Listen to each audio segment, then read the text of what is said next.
جاء رجل إلى سيد الخلق نبينا محمد صلى الله عليه وسلم فقال له يا رسول الله من أحق الناس بحسن صحابتي ماذا تتوقعون هل يقول له شاور الأستاذ أو كلم بروفيسور أو مستشار أو كلم المهندس ماذا قال النبي صلى الله عليه وسلم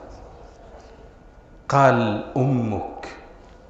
ثم من يكون قال ثم أمك ثم ماذا قال ثم أمك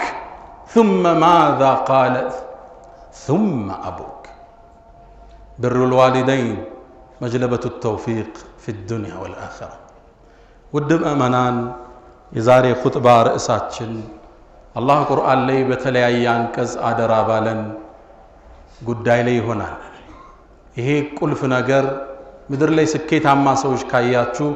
ይሄን መስመር ተሻግረው ታልፈዋል በዚህ መስመር ላይ ስኬታማ ነበሩ የሰው ልጅ በህይወቱ ሁለት ድካሞች ይገጥሙታል የመጀመሪያው ድካም የልጅነት ድካም ነፍስ ማቅበት የሰው ድጋፍ የሚፈልግበት ሁለተኛው ወጣትነትና ጉልምስናን አልፎ የርጅና እርከን ላይ ይደርሳል ያኔ ከልጆቹ ድጋፍ እርዳታ እንክብካቤ ወላጆች ይፈልጋሉ ትንሹ ነው ተንከባከበው እንዳሳደጉ ትልቁ ነው ተጠብቃቸው ዘንድ